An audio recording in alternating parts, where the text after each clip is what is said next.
Hello' friends, মোৰ চেনেললৈ পুনৰ স্বাগতম জনাইছোঁ। আপোনালোক সকলোকে স্বতন্ত্ৰতা দিৱসৰ শুভেচ্ছা থাকিল আৰু আশা কৰিলোঁ যে আজিৰ দিনটো আপোনাৰ ভালে কুশলে পাৰ হৈছে। কেতিয়াবা কি হয়, আমি কথা পাতোঁতে বহুতখিনি কথা পাহৰি যোৱা হয়, যিটো পিছত গৈ মেলি যিমান ভাবিলেও মনলৈ নাহে। আৰু সেইটো সময়ত আমি খুব ভাবোঁ কি আছিলে, কথাটো কি আছিলে, আৰু মনলৈ নাহি আমাৰ এটা সময়ত আকৌ মনত পেলাবলৈ মন নোযোৱা হৈ যায়। সেইকাৰণে আজি মই এই ভিডিঅ'ত আপোনাক দেখাব গৈ আছোঁ কিমান সহজেৰে আপুনি কথাবোৰ মনত ৰাখিব পাৰিব। চ' ফ্ৰেণ্ডছ, মই অনুপম সোণোৱাল আৰু আপুনি চাই আছে নতুন কিবা শিকো চেনেল। আহক ভিডিঅ'লৈ আগবাঢ়ো।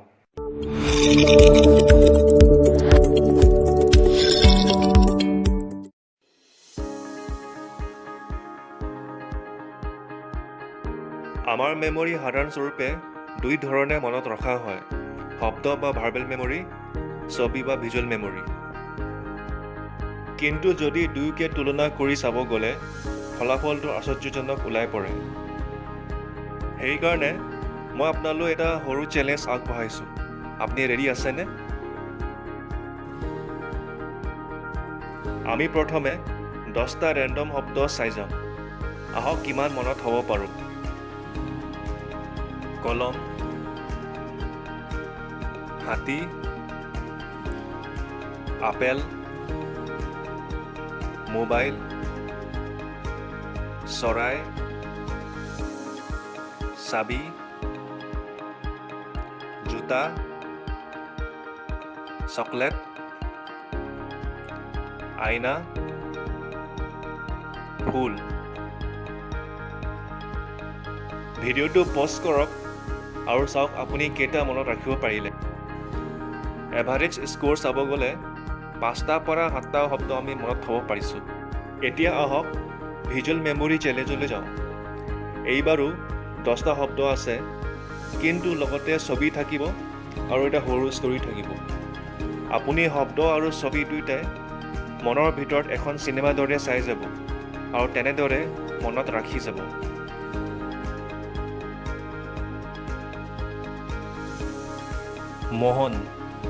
মোহন হ'ল এজন 20 বছৰীয়া ডেকা ল'ৰা।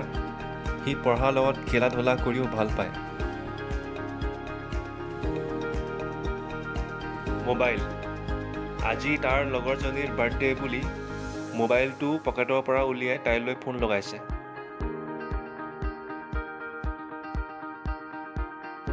লেপটপ।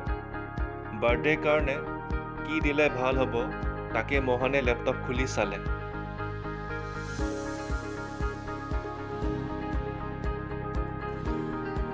স্কুটাৰ।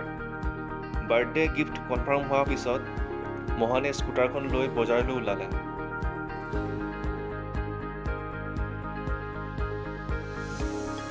দোকান। মোহন অৱশেষত বজাৰ পাই গিফ্টৰ দোকানত সোমালে।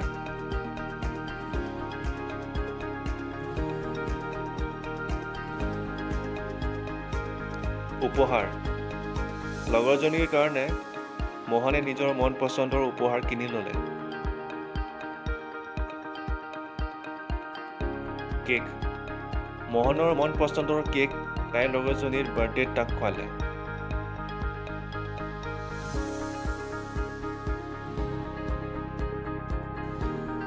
পাৰ্টি। বাৰ্থডে আনন্দ লৈ মোহনৰ গোটেই লগৰৰ লগত পাৰ্টি এনজয় কৰি আছে।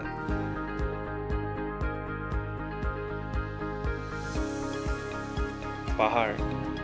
বাৰ্থডে দিনা চবে ফুৰিব যাওঁ বুলি পাহাৰৰ কাষলৈ আহি আনন্দ লৈছে।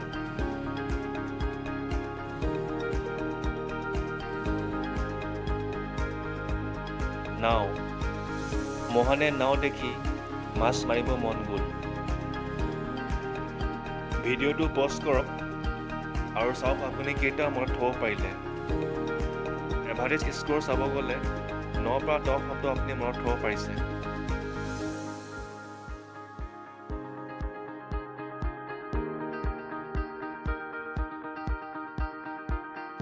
এটা কথা আমি চবে জানো বা গম পাওঁ যে এখন চিম্পল চাইনবোৰ্ডতকৈ এখন ৰঙীন চাইনবোৰ্ড বেছি আকৰ্ষণীয়।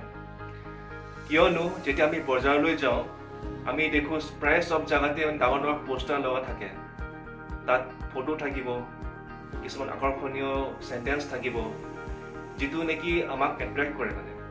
এতিয়া সেই তুলনাত এখন চিম্পল চাইনবোৰ্ড য'ত নেকি একো নাই, না ফটো আছে, না কিবা আকৰ্ষণীয় কিবা শব্দ আছে বা লেটাৰ আছে, আৰু ঘৰত আহি পোৱালৈকেতো প্ৰায় শব্দবোৰ পাহৰি যোৱা হয়। কিন্তু এটা বস্তু মনত থাকে, সেইটো হ'ল ফটোখন। সেইকাৰণে শব্দটো পাহৰিলেও সেই ফটোখনৰ কথা মনত পেলাই আমি সেই শব্দটো আকৌ মনলৈ আনি ল'ব পাৰোঁ। চ' ফ্ৰেণ্ডছ, যদি ভিডিঅ' ভাল লাগিলে লাইক কৰিব, শ্বেয়াৰ কৰিব, কমেণ্ট কৰিব আৰু ছাবস্ক্ৰাইব কৰি দিব, কাৰণ এনেকুৱা ভিডিঅ' মই আগলৈ আনি থাকিম। আজিলৈ ইয়াতে সামৰিছোঁ। Take care and by.